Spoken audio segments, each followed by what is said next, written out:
This is the YouTube version of the Hidden Experience audio podcast. This show is hosted by Mike Cleland, and that's me, and it is available on most of the popular podcast platforms. Just search out Hidden Experience Audio. And if you want to support the show, you can find it on Patreon, as well as Buy Me a Coffee. This YouTube version has ads, but the audio version is always ad-free. And you can also join my YouTube channel here. And now the show. Audio conversation with Red Pill Junkie, recorded Thursday, August 22nd, 2024. The name Red Pill Junkie is a pseudonym, and my guest has used it online for well over a decade. His real name is Miguel, and he lives in Mexico City. Like me, he is an illustrator and a cartoonist. He is also involved in an outlying facet of the UFO community, which he dubbed the excluded middle, and I like that term.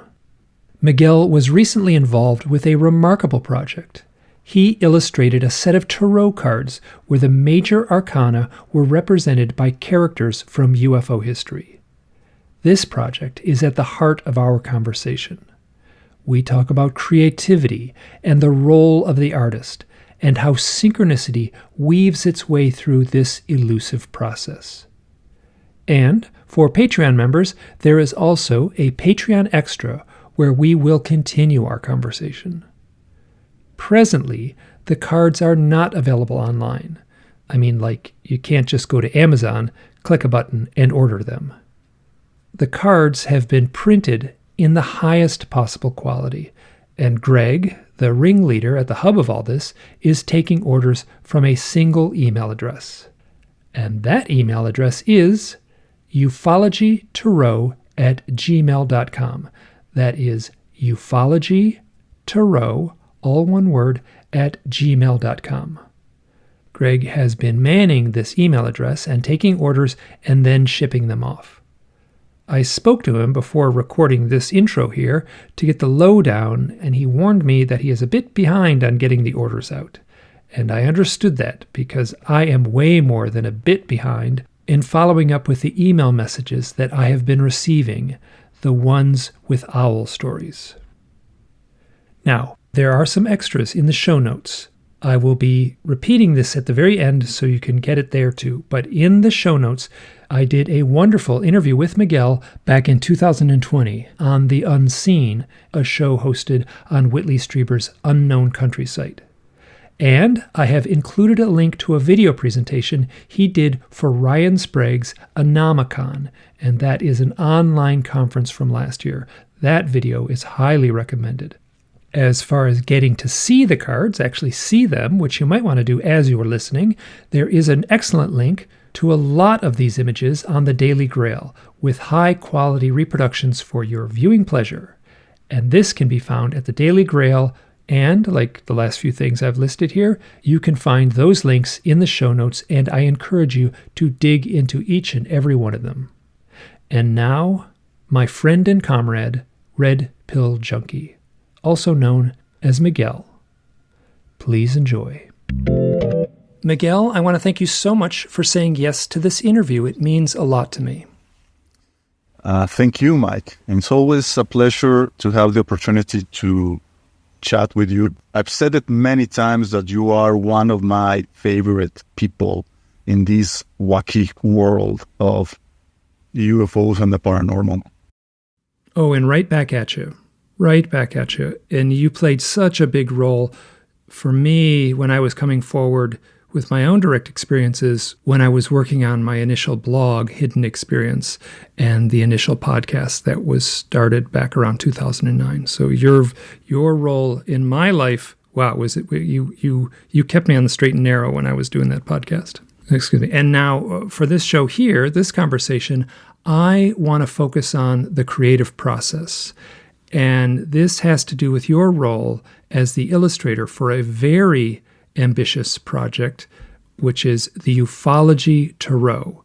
And you did illustrations for the major arcana in a very comprehensive and elaborate and touching set of illustrations. And I want to focus on that. So first question, which is pretty simple, when did you begin and when did you finish your work? That's a good question to begin. Because, and this is something that I have explained previously in other interviews, and I also even created a video presentation that was originally presented at Ryan Sprague's ANOMACON online conference almost a year ago, actually.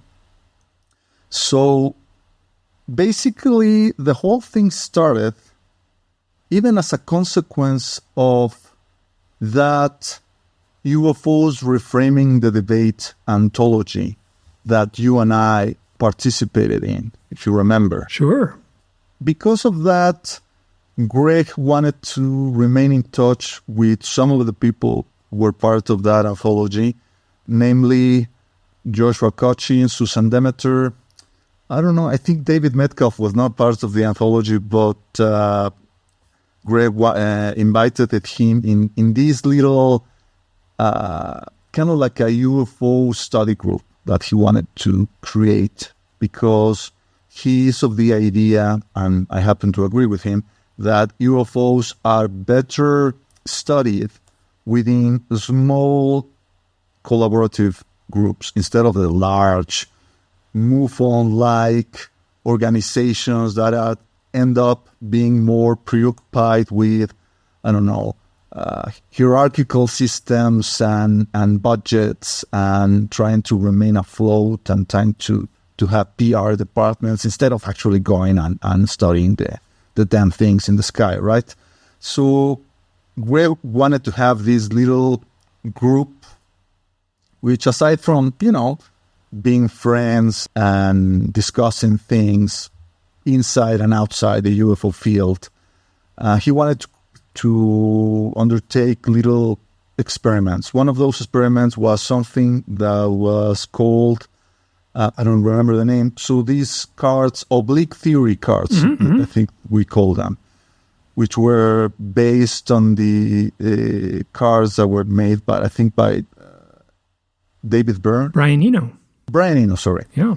So the intention for those cards, for people who don't know, is that they are meant to help creative people, artists, overcome artistic blocks that often plague us and afflict us with the kind of the questions that are kind of like Zen-like, or try to help you like see things from a different perspective.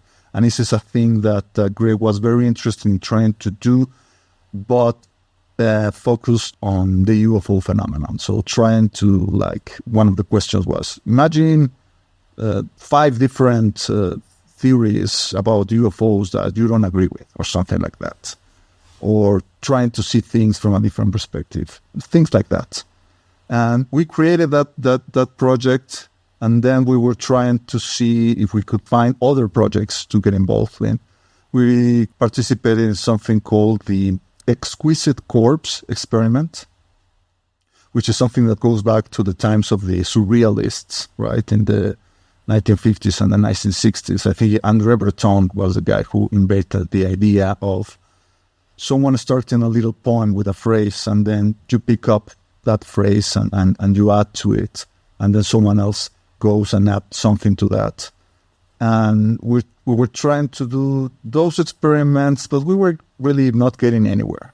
And I think that Greg started to perceive that the energy of the group was starting to dissolve, that people were starting to maybe have double doubts, and maybe were starting to think about leaving.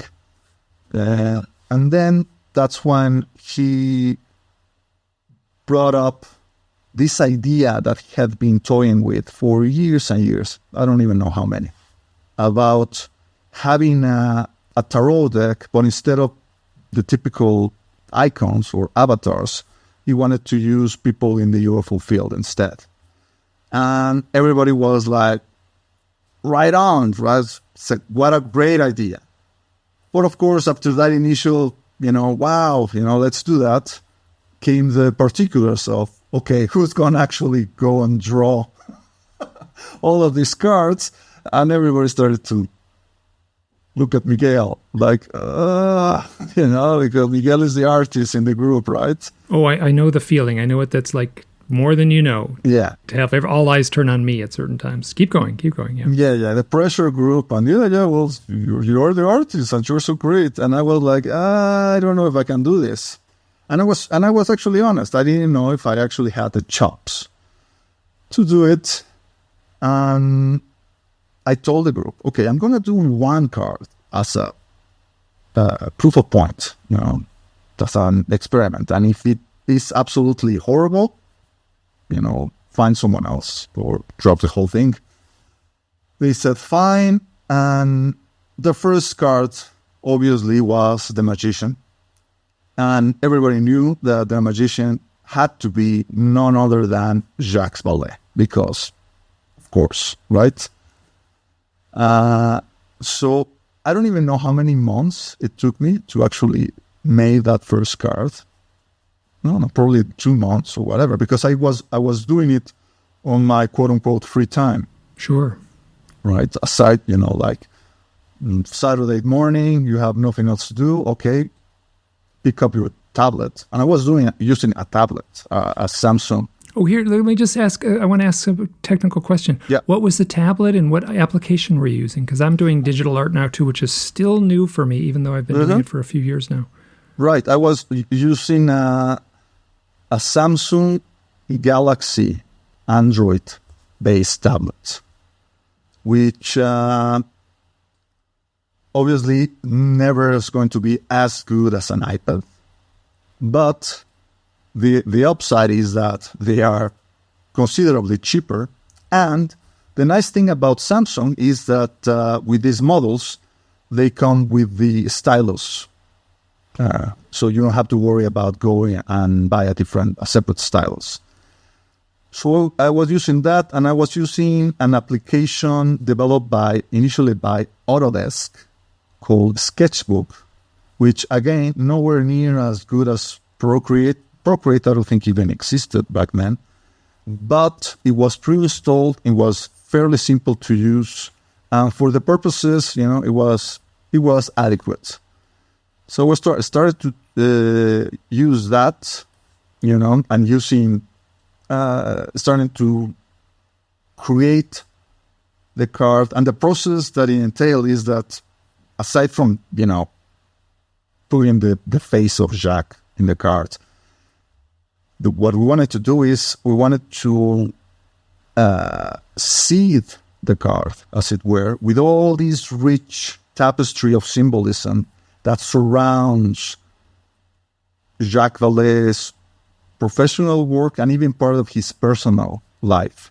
That is something that we managed to learn about by reading his books, especially his Forbidden Science published journals, which are a great way to check about his thoughts, back in the 60s and the 70s, because this is a person who has kept a very precise journal of his life, that how he met people like Jacques Vallée, or how he met people like Bob Bigelow, his trips obviously to the United States, where he became an expat, his return trip to France in the late 60s. He was there in 1968 when the famous riots that kickstarted the Summer of Love, began in the streets of Paris. And then, his trips to countries like Brazil or Argentina to investigate famous UFO cases, like the case of Juan Perez, the young kid at the time who is the basis for this wonderful documentary, Witness of Another World, that was released, I want to say in 2019 or 2018, I'm not sure. I think it would have been 2019. Yeah, I interviewed Alan Stievelman about his other movie, because Whitley had already, that was when I was doing the podcast on Whitley's site. And what often happened is we would set up the interview and we would interview the same people. It was a little bit of a problem, but so he did a wonderful interview with Alan Stievelman and Jacques Vallée. And I then spoke to Alan Stievelman. I amended my interview, but I interviewed him about the movie Humano, which blew my mind. I thought that was such a wonderful, and it was just a simple. We talked about this a little bit on when you and I talked on a previous podcast. But it was such a simple and personal film, and it was about shamanism, and it was about his life, and you could see how that movie on shamanism and his own self-reflection informed that beautiful movie, Witness to Another World. Yeah, exactly. Witness to Another World remains one of my favorite, in fact, my favorite UFO documentaries of all time. People who haven't checked it out yet, I think it's on Amazon Prime. It used to be on Tubi. It's not anymore. But yeah, check it out. Anyway, where was I? Okay, so the idea was to put all these things about Vallée. Not only, he has investigated UFOs almost all his life, but he's also interested in things like alchemy. He's also interested in things like psychic phenomena, his involvement with the SRI folks back in the 1970s, also his involvement with the development of ARPANET, also his involvement with Aimé Michel, who was like his mentor in France when he began his journey studying the phenomenon. We wanted to put all that through small, very symbolic imagery. So part of the problem of the cars was to try to see how all those little pieces could fit together in a parsimonious way, in a coherent way. Well, less coherent to me, maybe not to the people who are not familiar with the story of Vallée. And also that obviously in a way coincided as much as possible with the original imagery of the Rider-Waite tarot deck. So when I finally showed the card to the group, they all liked it, and I guess that was like, okay, that convinced me that I could actually do the thing. But the final blessing to the project was that Greg actually showed the card to Jacques Vallée. And I think that they met in San Francisco or something. And at first, Greg told us that Jacques was kind of like hesitant about the project, that he didn't get it, right? I think he believed that it was going to be just about him. But then Greg managed to convince him, or at least to calm his fears by telling to him that we planned to have J. Allen Hynek as the emperor. And when he said that, Jacques asked, "Oh, Allen is going to be in the card." "Oh, okay."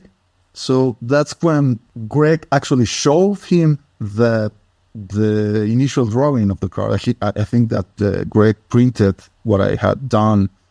He had a big print.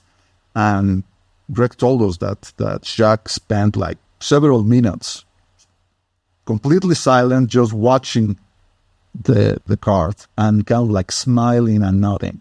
And that's when, Greg knew that we were on the right track. And that's when, we started to do this. But I answering your original question, I think that was probably 2020.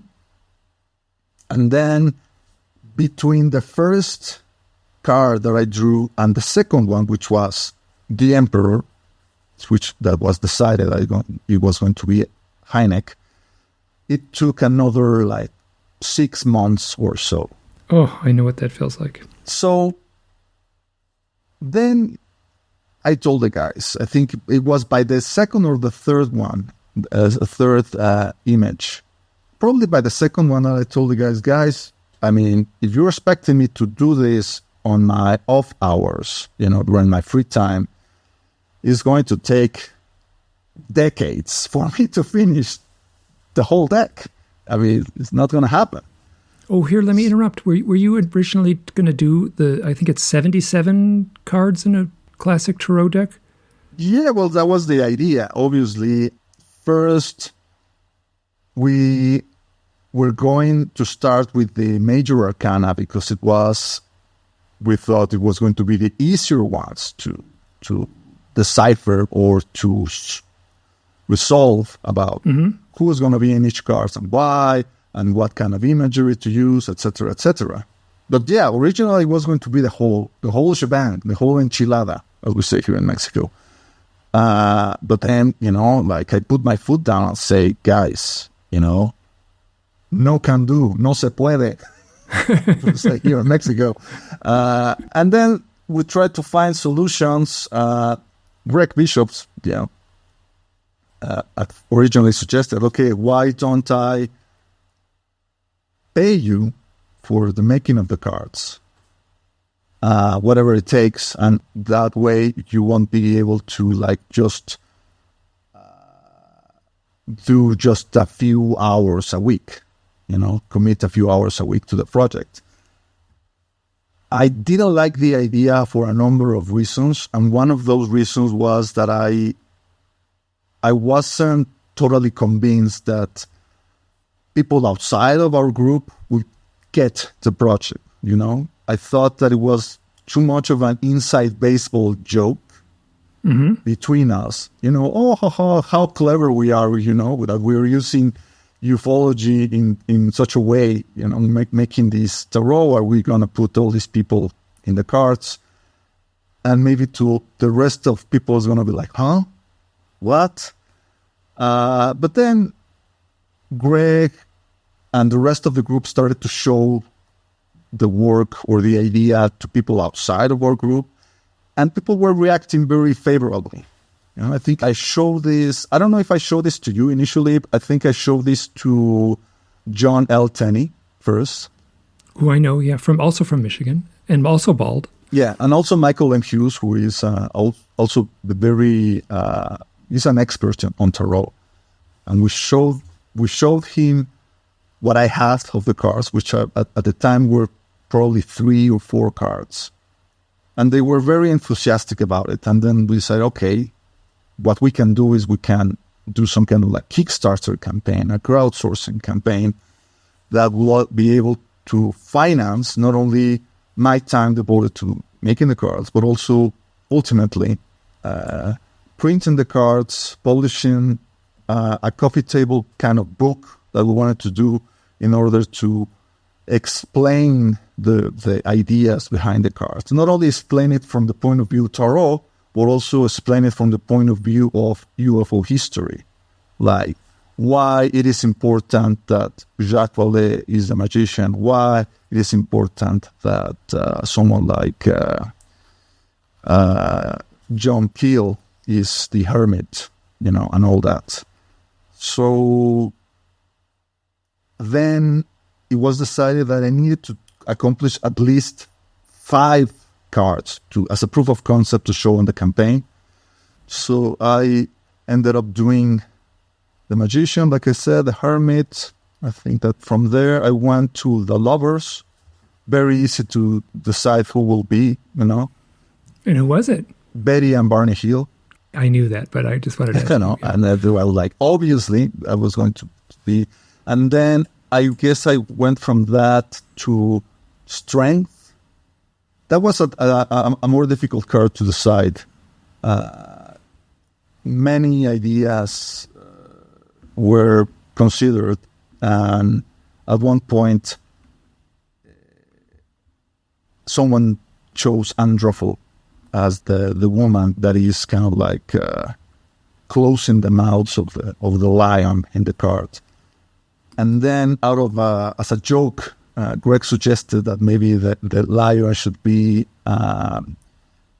what's the name of this skeptic? Klaus. Yes, Philip Klass.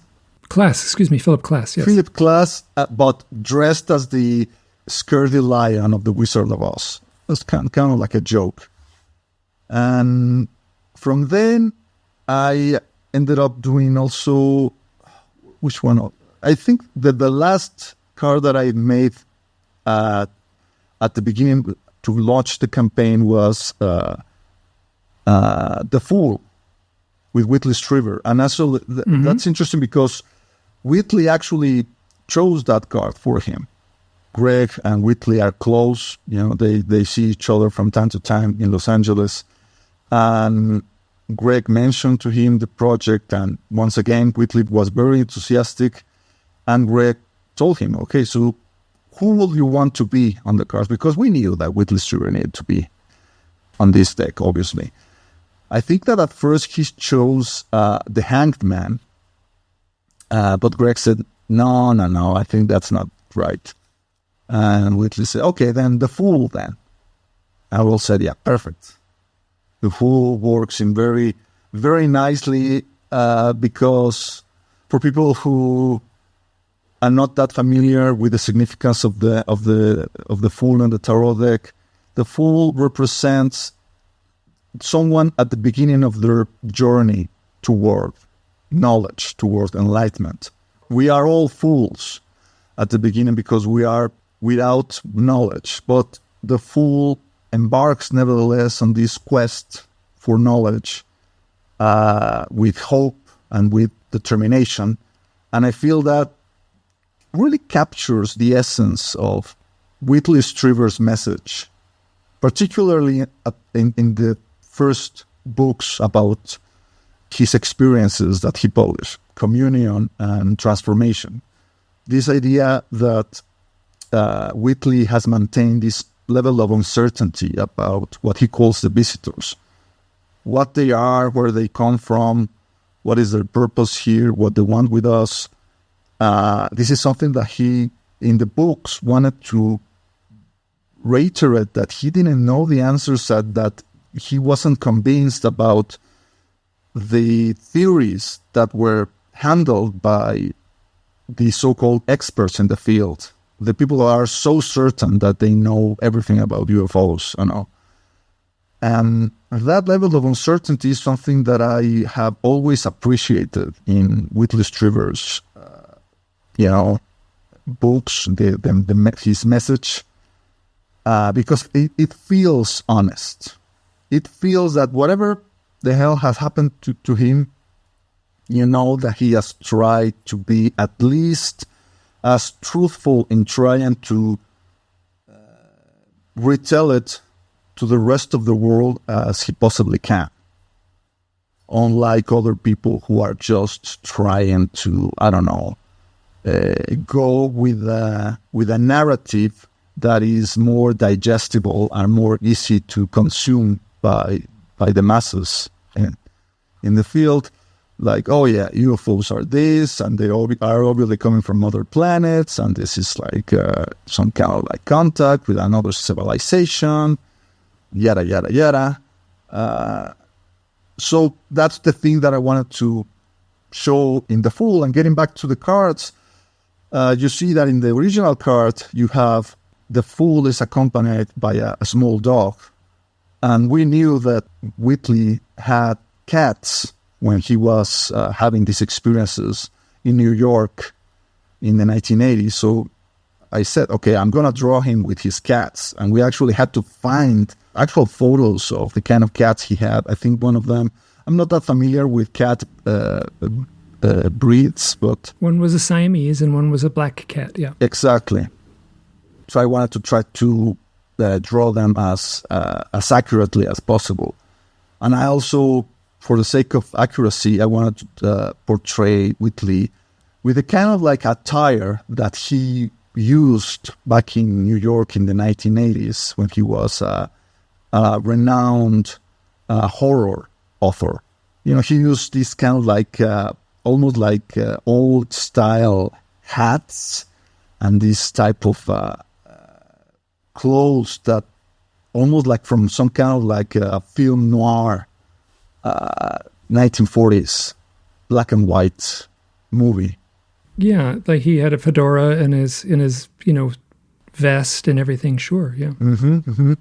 I also wanted to show this boomerang type of UFO that was seen back in those days in the New York area. In the Hudson River Valley settings. In the Hudson River, yeah. Sure, the triangle and boomerang shape. Mm-hmm. Yeah. So I was actually camping in that area at that time. Mm.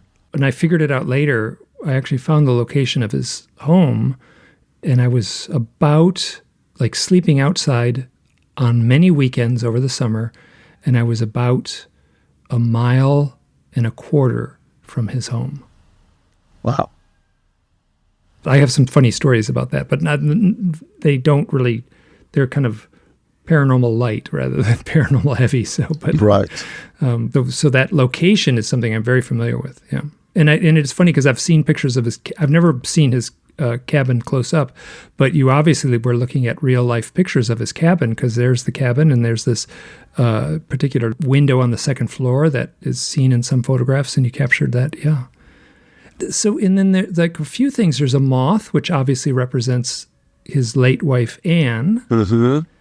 And so just as an illustrator, the little halo or glow that totally encircles the moth, when you zoom in on it, is a really elegant and sort of stylized, symbolic, kind of radiant halo. Like as an illustrator, I'm just like, oh, of this picture, I can imagine the amount of work, but I mean, just the halo around the moth. Yeah. Would have taken a lot of time. A lot of time and a lot of experimentation, because from the get-go, and this is something that you know, Mike, sometimes the best work comes when you are constrained by the circumstances. Mm-hmm. In this case, the constrainment was out of my own stubbornness, because I told the group, look, I want to do something that kind of like feels in the style that is something very old, very like the old tarot decks made by hand in the 1960s or whatever, with a very, very type of engraving, these very fine lines that are following the contour of the volumes of the objects, the faces or whatever.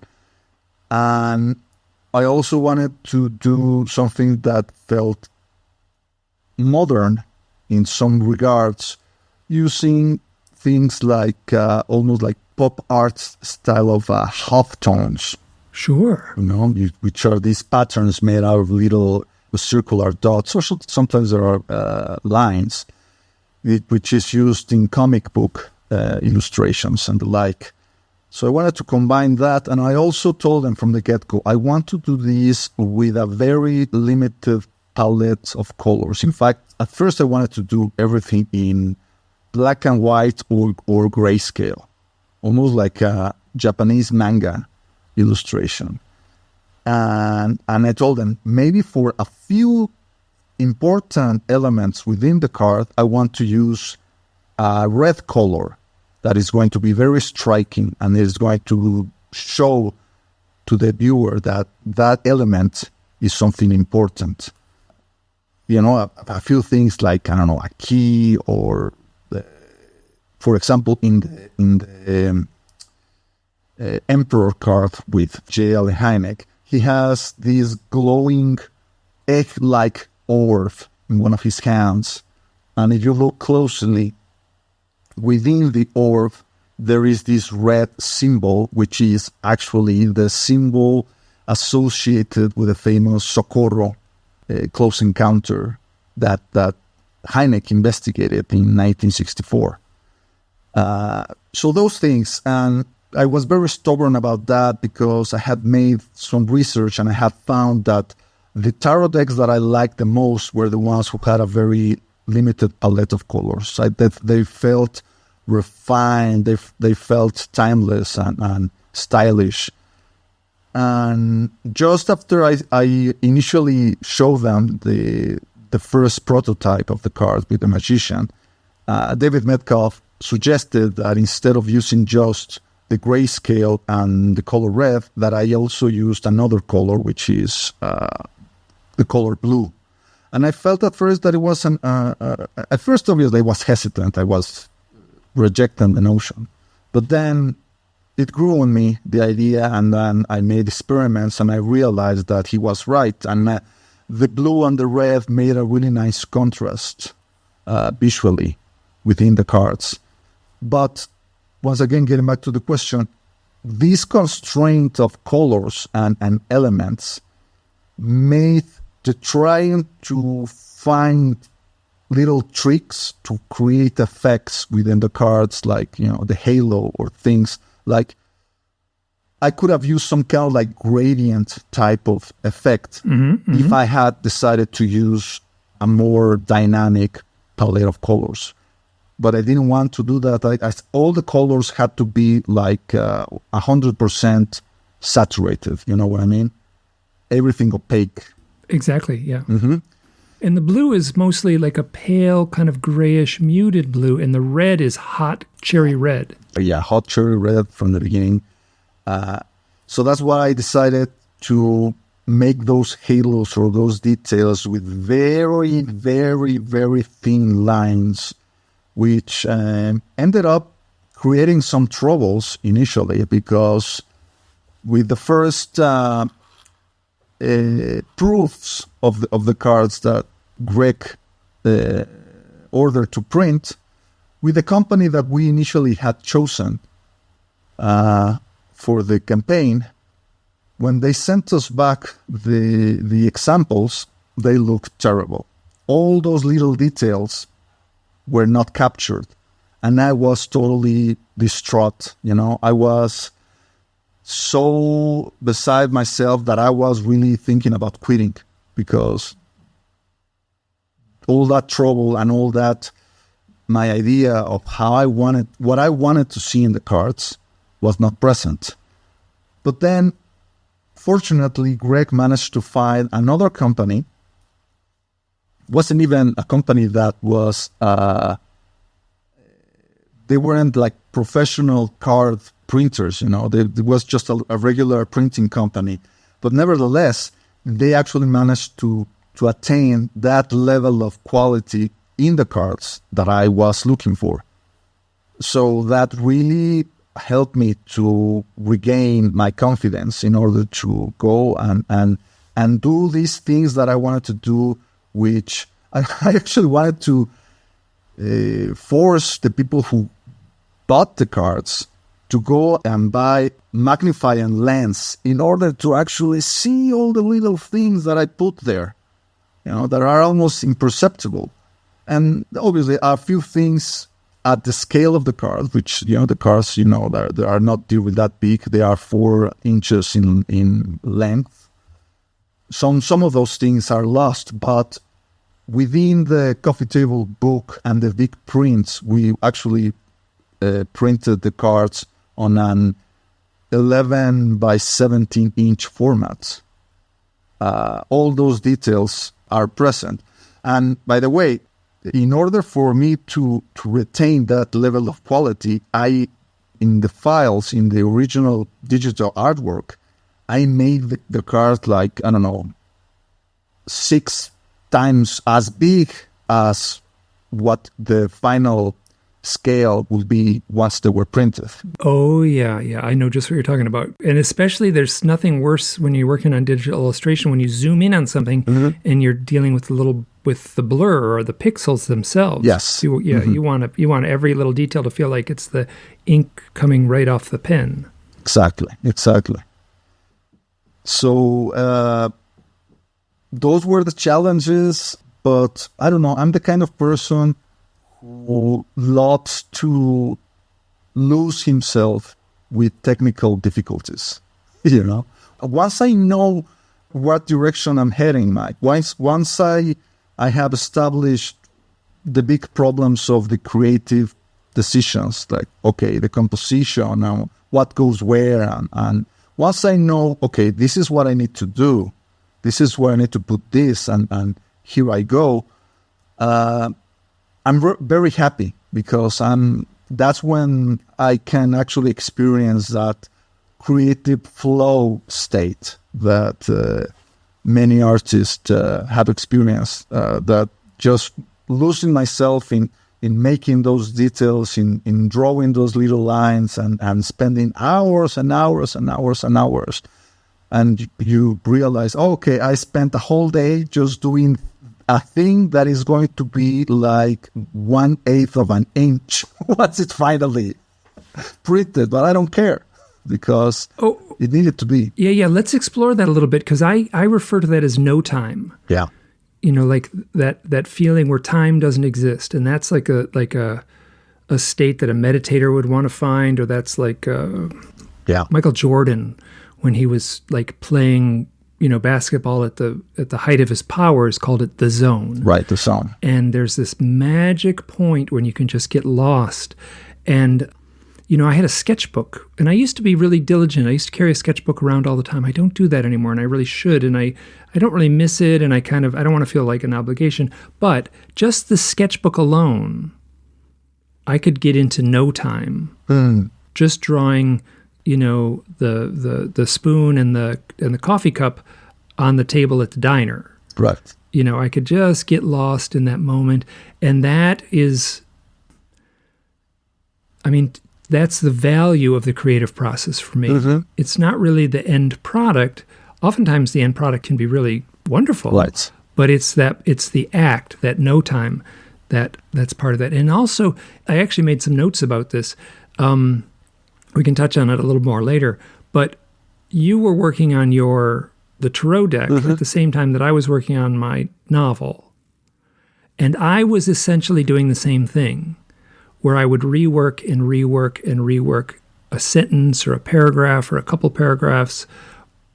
And I was doing the same thing, in essence, where it was a very small detail that shouldn't seem connected to the entire picture, but that very small detail had symbolic value to the story. And I'm looking at these images, and they're in there. Right. And I'm like, well, wait a minute, what is that little thing there? What is that one associated with? Right. And the book is wonderful because it gives details for a lot of those little things. For instance, there's a little gremlin sticking out under the table, or a little fairy gremlin gnome under the table that Jacques Vallée is on in the Magician card. And I don't think it's in the book. I don't think it's written in the book, but you talked about it in the presentation that you did for Ryan Sprague's conference, his online conference. That's Emmy Michelle? Was that like a rough caricature of Emmy Michelle? Yeah, that was a caricature of Michelle, and I think it was mentioned in the book. But yeah, that was something that because I remember seeing the initial idea of the Magician card, and it felt kind of empty, and there were so many things that I wanted to include to show Vallée's contribution to the field. And obviously, Passport to Magonia.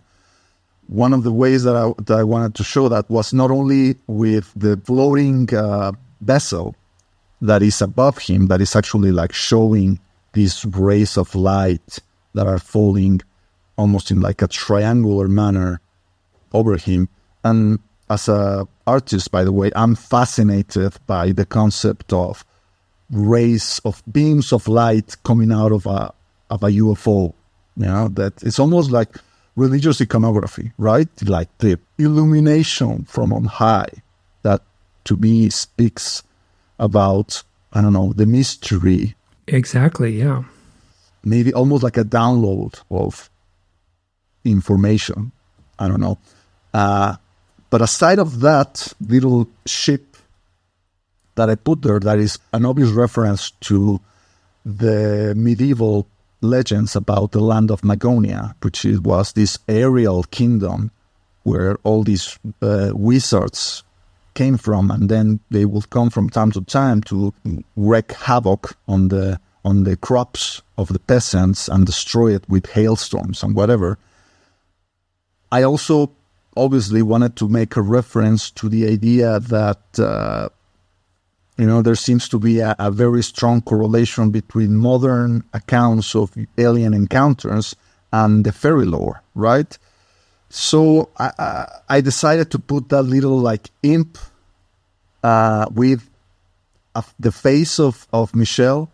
And actually, if you see photos of I met Michelle, I didn't exaggerate his features that much. The guy actually looked like some kind of like gnome. He was bald. He was this very weird pointy eyebrows, and he had a very prominent nose. He was very wrinkled by the end of his life. So, and to my credit and to my pride, Jacques Vallée recognized him immediately the first time he saw that email. Oh, I was going to ask that. Like, and was he pleased? Yes, he was pleased. Oh, good. Okay, that was my. I was like, because I know Greg showed the card to Vallée. Yeah. Oh, that's great. Oh yeah, I asked him that. Did he know that was my shell? Oh yeah, he knew, he understood that. I was like, yes. Right on. But aside from those elements, let me tell you that by the middle of the process, I was starting to play with the idea of leaving these hidden Easter eggs that were not going to be as evident as most of the iconography. Little things that even I wouldn't share with the rest of the group. That was just inside jokes for me. Little things here and there, like maybe things that you needed to notice, like maybe it is a room with wooden planks, a wooden floor, and maybe you need to take a look at the lines on the wood to see if there's some kind of like hidden message here and there. Oh, and so I'm going to once again, like, oh boy, did I do that in the novel The Unseen. And no, there's stuff that I'm waiting for. Nobody's gotten back to me on some things that I hid in there. And I was like, was anyone even going to catch this? And I don't care.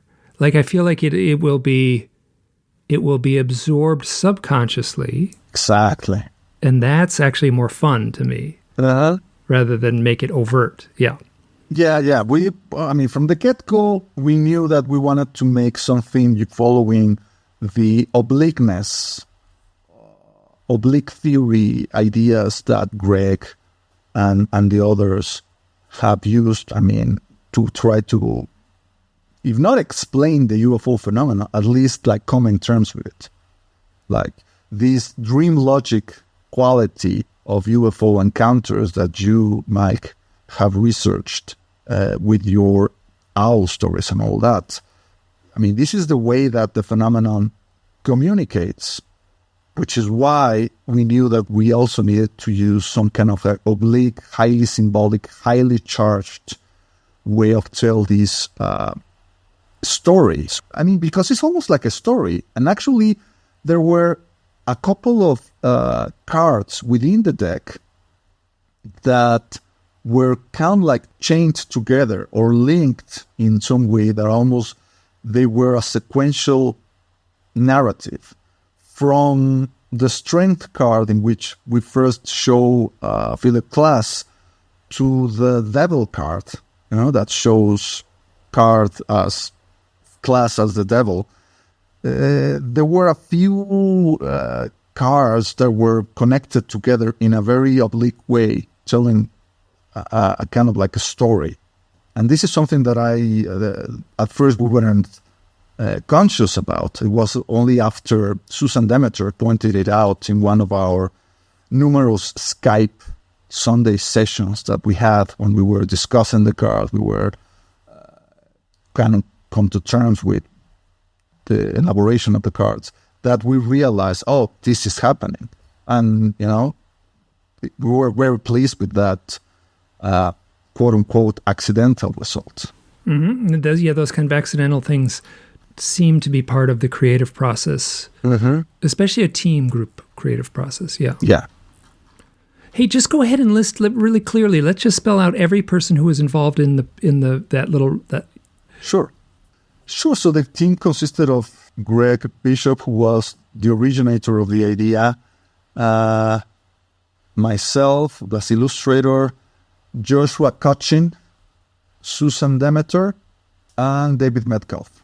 Now, just the reason I asked to be real formal about that is because I have interviewed every single one of them, not on this podcast. I suspect I will at some point very soon get to all of them.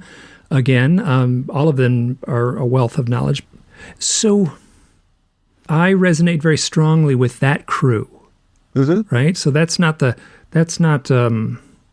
these people don't seem to appear very often on, let's say, Ancient Aliens and such, though some of them certainly have.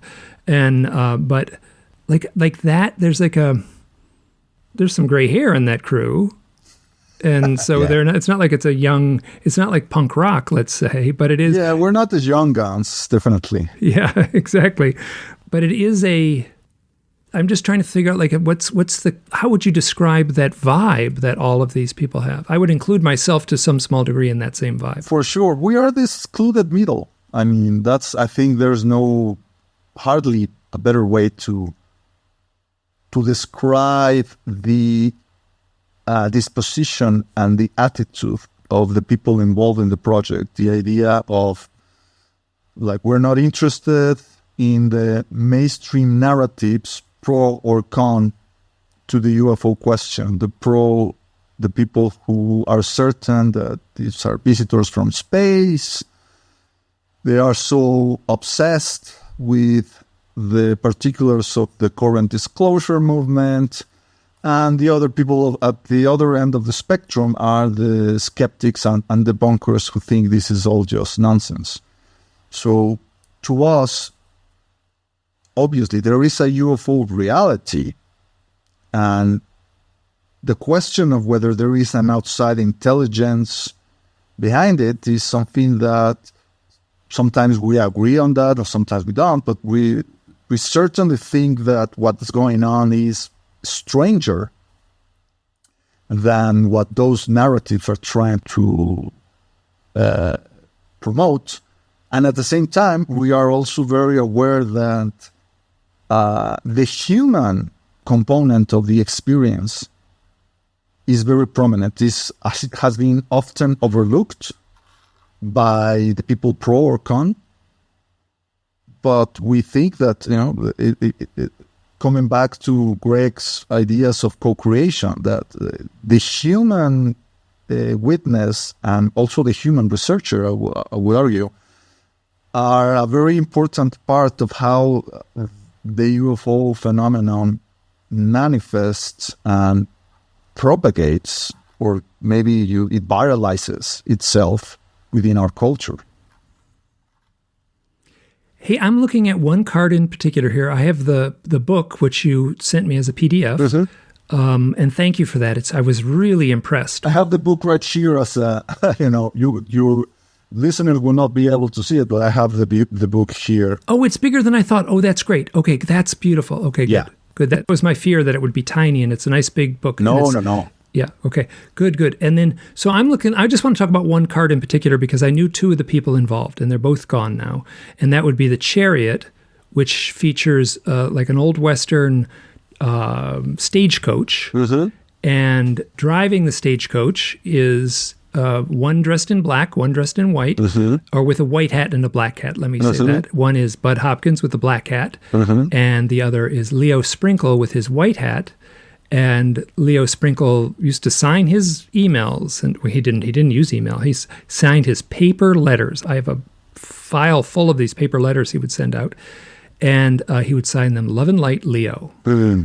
And I also knew Bud very well, or as well as anyone, I guess, who was working with him. Yeah. And he has a black hat on, and he had a darker vision of the mystery.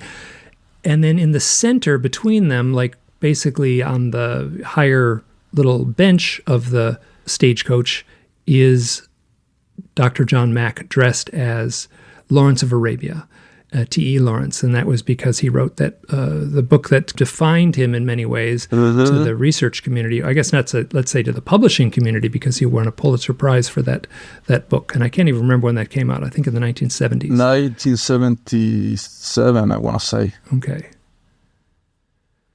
And even in that, there's all these little details that, some of them aren't that small, but for instance, John Mack is holding a watch on a chain. Right. Which is a reference to the involvement of hypnosis that all three of them use. It's interesting, and all three of them had very different opinions. I was hypnotized by Bud and Leo. Yeah. Actually, I should amend that. I was hypnotized by Bud successfully, and Leo attempted to hypnotize me, and I just feel I was too nervous to go under. I was really stressed out at that point. Let me ask you this, Mike. Did you also know or meet John Mack? No, my involvement in I started my blog in 2009. I was certainly reading UFO-type books starting around 1992, 93, and I read his book, Abduction, while he was still alive, and I think I read Passport to the Cosmos posthumously or simultaneously right around the time of his death. He died in 2004, and I think Passport to the Cosmos was published in 1999. I think so, yeah. Yeah. And I just did my previous podcast was with Karen Austin, and we talked at length about Passport to the Cosmos. She's all over that book. I haven't read Passport to the Cosmos, but I recently read Ralph Blumenthal's biography of John Mack, that's an interesting Freudian slip. John Mack, The Believer, which I highly recommend, even if you don't believe in the abduction narrative per se, but actually to learn about John Mack as an individual who was truly fascinating. You know, a man, a remarkable man, human, full of made a lot of mistakes in his life, but made a lot of also incredible contributions, not only to the UFO field, but other things. Like he was a peace activist. Mm-hmm. He was involved with the Stanislav Grof holotropic movement. He was involved with SLN. He was involved with transpersonal psychology, and also made other remarkable contributions to psychiatry. You know, he wrote a book about dreams and nightmares. And he flew with a documentary team to Zimbabwe, right? Shortly after the event of the Ariel School event that happened. I think that was in the mid 1990s. Right, and he was ready to. I mean, he was departing the UFO side of the paranormal and starting to be more interested in other transpersonal experiences, like near-death experiences, out-of-body experiences, reincarnation. So he was on that journey. Yeah. And all of that that groundwork is right there in Passport to the Cosmos. Isn't it? And he was friends with the Dalai Lama, and so he had a deep reverence for that spiritual aspect, right, of what it means to be a clinician, let's say. Yeah. In the Tarot project, determining the chariot took a long time. It was one of the cards that we kind of like kept kicking forward as we were progressing on the project, until there was a time when we say, okay, we need to think about what's going to be the chariot. And initially we thought, well, chariots of the gods, right? So it's going to be the Von Daniken card, the one about ancient aliens and stuff. Is Von Daniken's not in the deck, is he? No, he ended up not being in the deck. And there's several reasons for that. One of those is that we were cowards, and we said the fewer people in the cards who are still alive, the better. There's a few folks that I met. Here, let me just go through the list. The people that I knew in the cards, I wrote them down here. Whitley, Stanton, Jacques Vallée, Rosemary Ellen Guiley, I knew her. Bud Hopkins I knew well, and Leo I knew well. So the deck is very meaningful to me because of that. And then, other people like Keel, who I resonate so strongly with. There's characters in the deck that it has a deeply personal feel for me too. Now, let's get back to the Chariot card. I'm going to have to ask about this. On Leo's shoulder, yes, is a little owl, a sweet little owl, like kind of cocking its head sideways in a curious little way. So I have to ask. That was how much for you, my man? I kind of sensed that, yeah. So, let me tell you this. So this is, I'm almost embarrassed to say this. I had this in my notes, and I wasn't sure whether I should ask it or not. When I heard you were doing the tarot deck, I thought it was going to be the 77 cards, and that's like a big long list of people you would have to include in it. And that was kind of like, at the time, right around that time, would have been 2017, 18. I think it was in 2017. I had a tarot deck. And it was Kim Cran's. She did a deck called The Wild Unknown. It's actually a really nice deck, a really beautiful illustrated deck. It's very different than yours, but similar, very limited color palette, pen and ink. But I was just doing one card pulls. Like I was totally stressed out. I was like dealing with like this stuff in my life, and I was dealing with the UFO phenomena in the form of writing these big fat books, and the books were clouded with so many synchronicities that it was like oppressive, and so I was pulling card. I pulled the Hermit card 15 times in a row. What? I would shuffle the deck, I would pull a card, and it would be the Hermit card. And then I would shuffle the deck, and I would pull a card, and it would be the Hermit card. And then I would put the deck away. I was like, shit. I can't, this is freaking me out. And then a couple days later, I'd go back to the deck and I'd shuffle the deck, and I'd pull out a single card. It would be the Hermit card 15 times in a row. I've actually asked like psychics, Yeah. am I lying? Did I imagine this? And they're like, no, you're not lying. And I'm like, I was like 15 times in a row I pulled the Hermit card. So there was a point when I knew you were doing the deck, and I think I asked you, I might have asked Greg too. Hey, like I said, can I be the Hermit? and both of you said, like it's going to be a little more like the history of ufology. And yeah, we kind of said, okay, because obviously I wasn't begging to have that role, so I knew you were allowed to say no, thank you, but I had to ask. I mean, one of the like rules that we created for ourselves is saying, okay, preferably people who have been within the field at least, 25 years or something to that effect. Because then, obviously, you got into troubles like saying, oh, are you going to put people like, Bob Lazar, or maybe even Bob Lazar fit that parameter? Or saying, oh, Tom DeLonge, is Tom DeLonge going to be there? Is Louis Alexander going to be there? No, I mean, because they are like newcomers. So yeah, man, obviously, if we had expanded upon the cards, we would have resorted to putting people who were more contemporary to us.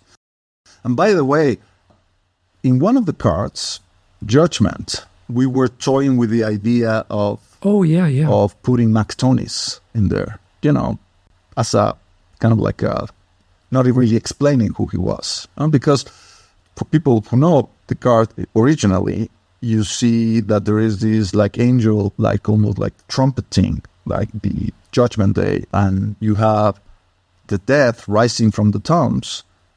And so Greg thought, well, Mac has been dead for several years. We could put one of those people, maybe we put like a bald young guy rising from one of those graves, and that would be McTonis. But then the card kept changing until I think I was the one who was very adamant of changing the tone of the card, being more symbolic with the tone of the card, and using the imagery of the movie Close Encounters of the Third Kind. Mm-hmm. Because the movie, if you analyze it, and I remember reading once an article, I think it was on Omni Magazine, back in the late 1990s or maybe the early 2000s, was someone who was really comparing Close Encounters from analyzing it from a very eschatological point of view, and saying, well, that big-ass mothership at the end of the movie is almost like in the book of Revelation, the arrival of the New Jerusalem, all glowing and signaling the coming of the glory of the Lord, and the angels preceding it, right? Mm-hmm, mm-hmm. So I wanted to use that, and after that was decided, I made further use of the imagery of the movie, because remember, by the end of the movie, one of the climaxes is when the mothership opens up, and instead of the bug-eyed aliens everybody was expecting, you see all these people, first in the pilots from World War II, Flight 19, well, actually was after World War II, when they got lost on the Bermuda Triangle. And I used that to the idea, I'm going to put people who have been lost, including the people of Flight 19, who have been lost and are somehow being connected to the UFO mystery. So that's why Frederick Valentich, this Australian pilot who got lost when he was flying to Tasmania in, I think it was 1978. There's a very creepy recording of that, the control tower recording. I've never listened to it, actually. Oh, it's spooky, yeah. I'll have to check it out. But and actually, he actually saw the movie Close Encounters of the Third Kind, and he told his girlfriend at the time, because he was obsessed with UFOs, that he would like to take a ride in a UFO, but never without you. That's what he told her.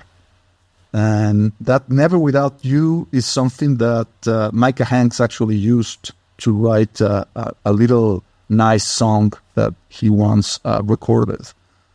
I'm not sure if it's still available on his YouTube channel, but so yeah. And well, that's the judgment card. So it's to show how all these ideas were being brainstormed, right? Yeah. About how to play with the cards, and some of those cards were very easy to determine, and other cards were an agony to try to see how we could pull it off. The star, for example, because the star is the one about the UFO contactees. So then was one, and we ended up using Elizabeth Clarer, I think it's her name, who was a contactee from South Africa. Not as known as, obviously, George Adamski and all the other people from the United States. But that was a good thing, because one of the things that I was complaining with the group, me being the Mexican, and well, Susan was from Canada, but you know what I mean, that yeah. I felt that the project was too American-centric. Too focused on the American ufology aspect. And that's why in the world card, I kind of like rebelled against that. And I said, okay, the world is going to be the other people in the world who have studied the UFO phenomenon. You know, people in Mexico, people in Europe, in Spain, people in Japan. Australia. People in Australia, you know, just to show that this is a global phenomenon. It's not just like in the movies, like only in America UFOs crash. Yeah. So yeah, there were cars that were very, very difficult to determine, that went through different phases and different ideas. The hangman, for example, I think initially Greg Bishop, because Greg had a list of people who he wanted to have on the cars, even before we discussed it with the group, right? Like I said, Valet was, from the get-go, he had picked Valet, and we all agreed, yeah, that's the perfect choice. But I think that for the hangman, he wanted to have originally Paul Benowitz, who is the center of his book, Project Beta. And even though it was a good idea, in the end, we all decided that we needed to have someone more widely known within the UFO field. That's why we went with James McDonald, which in the end I think is a much better choice. And interestingly enough, Greg still maintains that to this day that the Hangman is his favorite card in the tarot. Oh, how interesting! Of all the things that I do, that's the one that he resonates more with. And he actually, Mike, took a copy of those cards. Once they were printed, he took a deck and he took one of those cards, the Hangman card, to the area where James McDonald ended up killing himself. That was in Arizona. Yeah. Joe Greg went all the way there to the closest he could, pinpoint to the place he actually, where the death of McDonald happened. So at the end, this is something you wrote about, or it was written about. Susan Demeter, I think, wrote about it in the book project. Yeah. The cards, once they were first printed, got carried around and taken to iconic places in the Southwest, the Integratron, Giant Rock. Right. And what was the reason for that? from the get-go, we were taking this project more seriously than just, wouldn't it be fun to have a tarot deck? Yeah. Like you said, the mentality of the people involved in this project is very different from the mainstream. And I think that all of us think that UFOs and what we currently know as magic are deeply connected. Mm-hmm. So basically what I'm saying is that we all took this project as a magical exercise from the get-go. It was almost like a conjuring of sorts.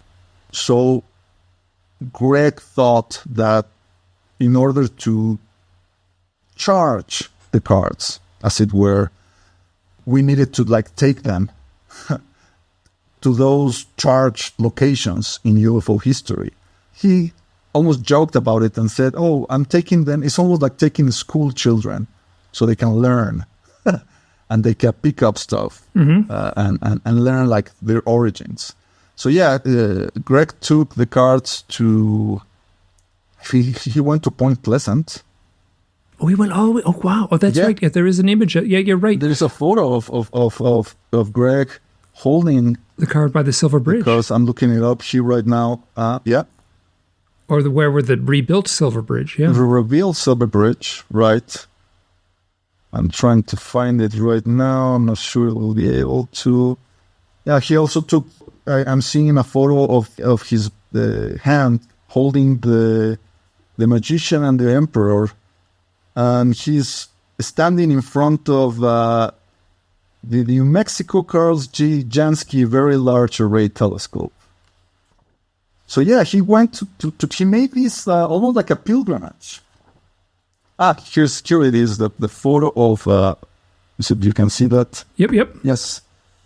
The cars visit Point Pleasant, West Virginia. And I was very pleased with that photo, even though it's kind of the cars are kind of beat up and folded.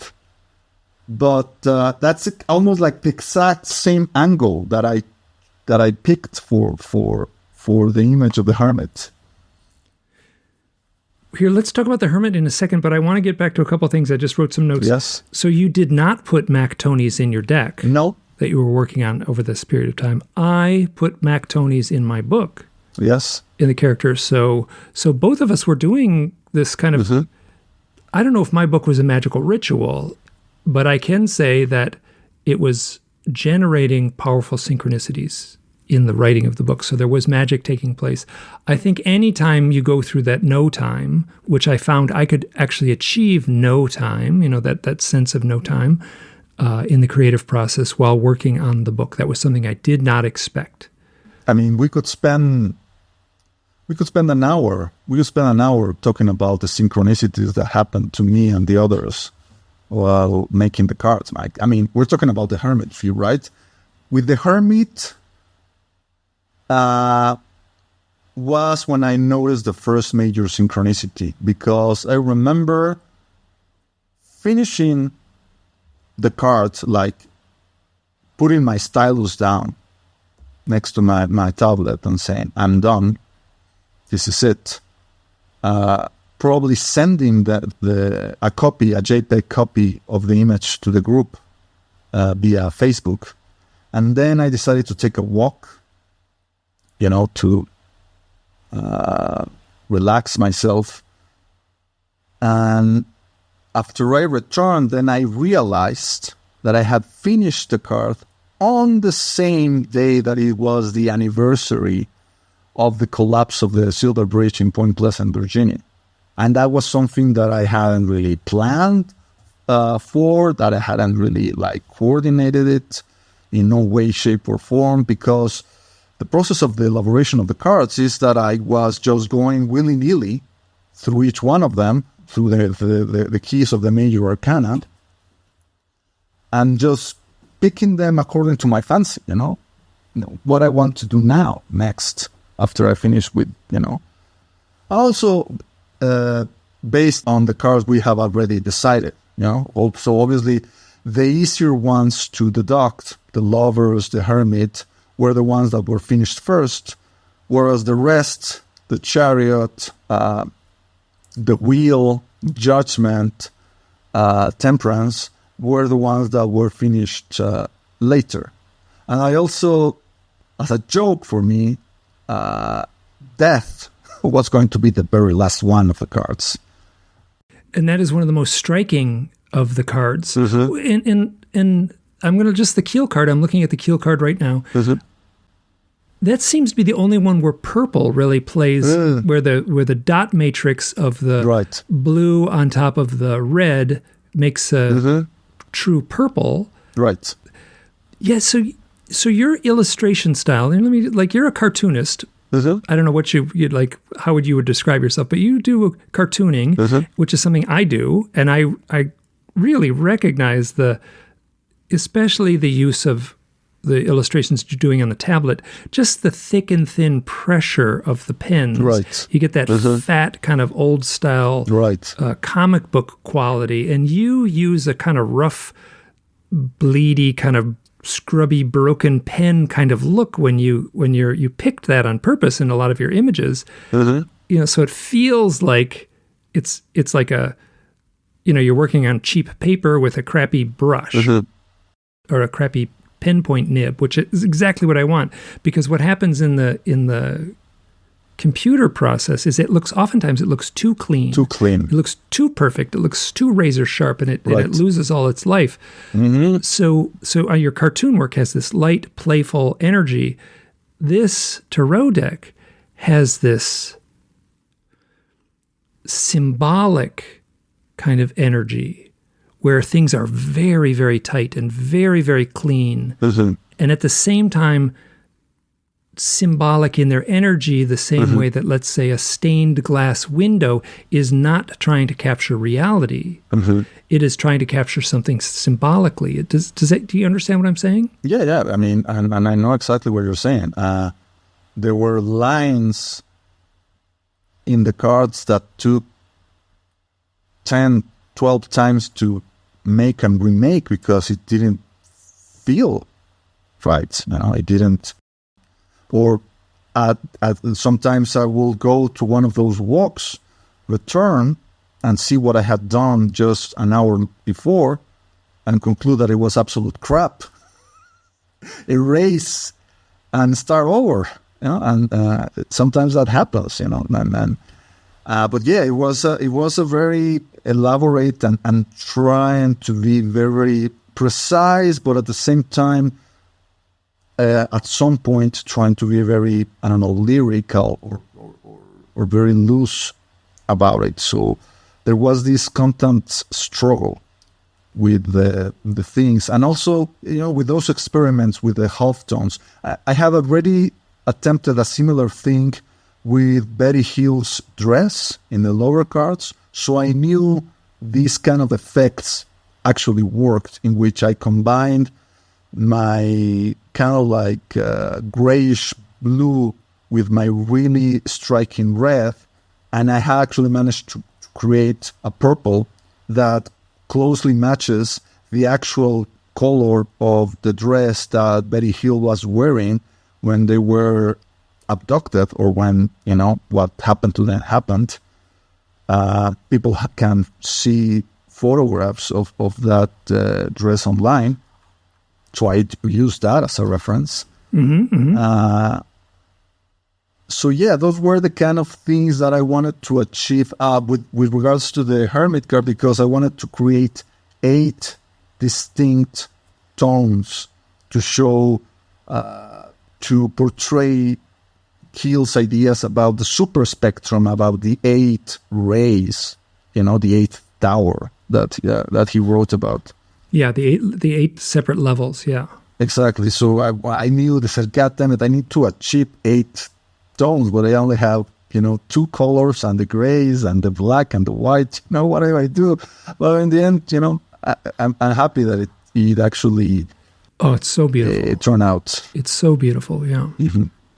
And so striking. And I mean, there's something sort of, like exaggerated, and like the kabuki theater, this exaggerated performance Right. I'm going to say the actors on the stage, where they strike these strong poses. The hermit is one with his head sort of tilted so strongly, or the hanged man in that very iconic pose. And then there's other elements, like on the star card, there's a sort of George Adamski flying saucer, but it's portrayed cleanly and realistically, but at the same time, like the halftones that you use to show the curved surface are so, I want to say, like pop art, I guess. I don't know how else to say it. They use the sort of Roy Lichtenstein halftones to such good effect. Thank you. I mean, again, one of the limitations I have with the palette of colors that I chose, and also with the application on my tablet that I was using, because Autodesk Sketchbook had a very limited amount of halftone effects you could use. And once I chose that, I knew that for consistency, I needed to keep using those types of effects with the others. Otherwise, you will see like a difference. And I didn't want to do that. By the middle of the cards production, I had already upgraded my equipment. I had a new laptop. I was using a graphic tablet, and I was using the desktop version of Autodesk, which had other types of options. But very stubbornly, I said, no. I started with my little Samsung tablet. I need to keep doing it with my little Samsung tablet as much as possible, which created a lot of problems for me in the end, because the problem with the Sketchbook and the Android tablets is it has a very limited amount of space or size that you can use with the files. And so there was a moment when people who are familiar with digital illustrations know that what you use to paint, you use layers, which is almost like, think of what old-style animation used, these plastic cell papers that you worked on, and then you put another transparent cell in order to put another color or another aspect, and then you put another one and another one and another one. But there comes a time with the tablet that I ran out of layers, and then, oh my God, I need to start merging the layers. I know this well, yeah. But this comes at a price, because maybe you find a mistake and say, I need to remake the whole thing again. 5 different layers that I merged, and then there's a little tiny problem with one of them. So I need to work this through. And now with my laptop and the other programs, I have 200 different layers, and I don't care. And I keep just putting on more and more and more and more. And it's great. But again, there's a magic that happens with these constraints. And you have to take decisions, important decisions, which is also interesting. It makes the artwork stronger, if that makes sense. Oh, I get it. Yeah. You talk about so how the computer makes everything perfect, and also the computer has the advantage of infinite number, or at least a very high amount of redos or undos. Sometimes when I'm finding myself sketching on my paper journal, and I make a tiny mistake, I'm unconsciously trying to find the undo button. When you use Procreate, you touch your 2 fingers, just tap quick with 2 fingers, and it is basically the undo button. And I've caught myself doing that too, drawing with a pen and then tapping my finger and wait a minute, nothing happened. Oh, that's right, I'm working on it with the pen again. And there's something to be said for working with a pen on real paper, and I love that. But wow, is it great to be able to, if you make a tiny little mistake, just to clean it up in the moment. Yeah, or if you make a little change and say, okay, I'm not certain about this, I guess I'm going to make a separate file. And and then you end up with 7 different files. This is like a tarot deck, final. This is it. This is the final one. PSD. Well, it's the same thing with writing a book. I mean, the Messengers was like 400 pages long, and it had 300 separate stories and all these footnotes and every single person and all the, like I had to send the chapters to the people who I had to send the stories to the people I was writing about. Like I needed their okay. Am I telling this right? Mm-hmm. Right. Hundreds of separate stories, hundreds of people I had to keep in touch with during the creation of that book. Wow, was that. So then all those correspondence are in their own file, and it was crazy making kind of thing to produce something that would be streamlined and smooth for the person viewing it or reading it, and then just the chaos for the creative process. Yeah. Right. And if you publish the book and maybe you find a tiny mistake, if it is a print-on-demand book, you can, go and modify the file, and fix that little mistake, and none will be the wiser, right? Well, the people who bought the first edition of the book will have that mistake in the print book, and then the people who bought the second, edition might have the corrected typos. But that makes it a rarer edition, and it will be more expensive. Yeah, maybe. It will be like it will be like the Barrow edition of the Messengers or the Unseen. But that process is something I understand. How are you holding up? We've been at it for about an hour and. Great. Let me just go through here a little bit and just review some notes here. Great. We've been going at it for about an hour and 20 minutes here. I can kind of wind this down, and this has all been great. This has all been great. And I feel a lot of it is very personal to me because of the creative process and because of the similarities in our thought processes and our illustration styles and the techniques and the timeline, specifically the timeline where I was working on my book, The Unseen, during the pandemic, and it became a real pandemic project. And I feel like you shared that. Oh, yes. Yeah. Now, in my own book, mm-hmm. I stuck up some tarot imagery into The Unseen. I don't know if you caught it at all. I'll tell you one little point. Please. So there was a point, John, the character John, I'm not going to give anything away in the plot. John in this story was walking alone in the desert. He's the main character, and he the world is beaten down on him. He's just had this, exalted experience in this beautiful environment. He climbs out of that beautiful environment. He's back. He's hungry. He doesn't have enough water. He's got to get somewhere. That last morning, I wanted to feel the worst, like he was at his wit's end. And he got up in the morning and he drank out of dishes of standing water in the sandstone, those are called potholes. But they were these little cups. And he had to get the water out of the cups. And there were 5 little dishes. He managed to drink 2 of them and spill 3 of them. So that was the 5 of cups. The 5 of cups. In the tarot deck, the 5 of cups has 2 of the cups are full, 3 of the cups are tipped over. And then in the background of the 5 of cups, there's a tower or a castle. And there's also a bridge. He's like stuck. He's trapped. He has to cross a bridge. And it's just a rock formation kind of bridge. And I wanted it to be scary in the story. That bridge is connected to a tower that after he passes the tower, he finally sees the way down to the town.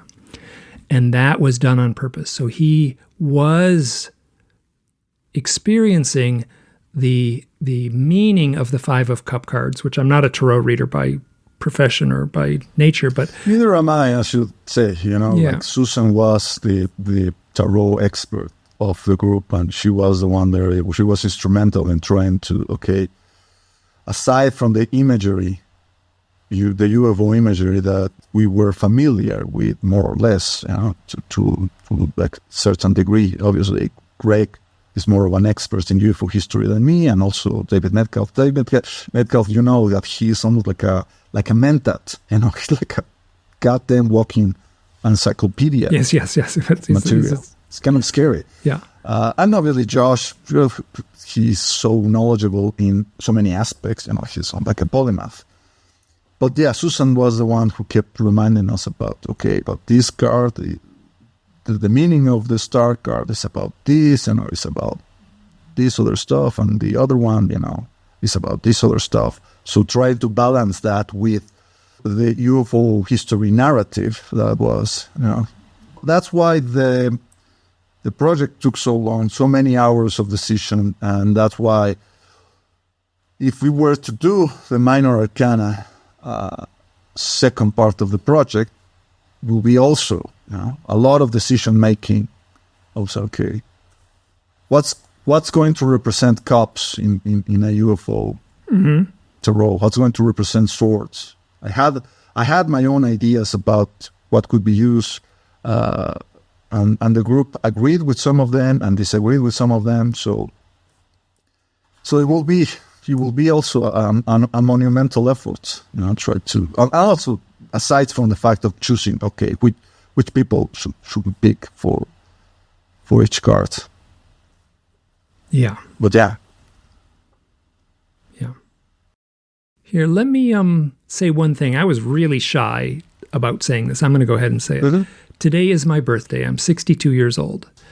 And so 1960, you do the math, and 1962 is the year I was born. So, and then this is my 62nd year on this earth. So that's not really a synchronicity. That was going to happen regardless. But so I was kind of like, I'm not the only one, but you get to a certain age and like birthdays are less exciting than maybe they once were. Oh yeah. But I was really happy to do this particular interview on this particular day. It felt like, this was really nice for me. So it's an honor. Oh yeah, it's my honor. Yeah, very much so. Yeah. Hey, last time we did the talk, which was 4 years ago, I was still living in upstate New York, and at the end of our conversation, I read a quote from Castaneda, and I'm going to read it again. It's perfect right now. Any path is only a path, and there is no affront to oneself or to others in dropping it if that is what your heart tells you to do. Look at every path closely and deliberately. Then ask yourself and yourself alone one question. Does this path have a heart? If it does, the path is good. If it doesn't, it is of no use. Yeah. And I taught for the outdoor school for all those years, and I made sure to read that quote on every trip I did. Yeah. I stand by those words still. After so many years that when I first read them, I used that quote and I included it in my my thesis when I graduated from college, trying to say that I had chosen a path with heart, and it's difficult to forget because sometimes you think that the path with heart is going to be always level and wide. No, sometimes it's narrow, sometimes it's thorny, but it's a path with heart nevertheless. And I would say your tarot deck is a project with heart. It's all over that, yeah. Thank you, Mike. Yeah, definitely. I did pour my heart into it, for sure. And that's something I understand. Giving yourself over to some creative project. It's tough to do, but the rewards, nobody else might appreciate it, but I certainly appreciate it. Thank you. This has been an honor to spend this time with you today. Mine as well, my friend. And happy birthday. Feliz cumpleaños. Thank you so much. Gracias. This is Mike chiming in after the editing. One of the things that I had to overcome in this interview was actually a very poor quality audio coming from Miguel. There was some issues where the volume level was very, very low and there was lots of room tone in the background. And I ended up getting an application recently where you can take an audio file, kind of a rough, poor quality audio file, and then you drop it into this application and it sort of smooths out and streamlines everything. And it sounds really surprisingly very good. And you can probably hear that his voice, Miguel's voice, was enhanced a little bit in order to get that smooth quality to it. And I think it sounds great. So as a podcaster, I am relieved that I actually have this application, this new bit of technology, because it allows me to offer you, the listener, a really high quality listening experience. And that's something I really pride myself on. And now I'm going to relist exactly what I listed in the beginning as far as the links that are listed in the show notes. Here goes. I have included a link to a video presentation he did for Ryan Sprague's ANOMACON, and that is an online conference from last year. That video is highly recommended. As far as getting to see the cards, actually see them, which you might want to do as you are listening, there is an excellent link to a lot of these images on the Daily Grail with high-quality reproductions for your viewing pleasure. And this can be found at the Daily Grail. And, like the last few things I've listed here, you can find those links in the show notes, and I encourage you to dig into each and every one of them. And one more thing, Miguel's homepage is his blog, and the name of the blog is Absurd by Design, and just like everything else, in the show notes. And one more thing, if you want one of these decks, or the great big glossy book that has all the pictures and all the descriptions, beautiful. Both of them are beautifully laid out, beautifully produced. You can find these by emailing Greg, and his email address for this specific project is ufologytarot@gmail.com. One more time, ufologytarot, all one word, @gmail.com. And I recommend that you dig into all of those links. Peace and strength, and thank you so much. Bye now. Owls are somehow connected to UFOs.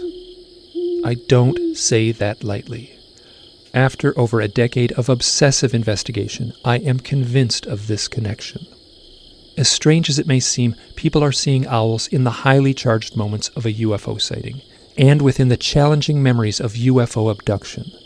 This mystery has been the focus of my research. My name is Mike Cleland, and I have explored these connections in my book, The Messengers. At its core, this book is simply a collection of stories, and each is a remarkable real-life experience. The Messengers is also my own story of how owls played a role in my life.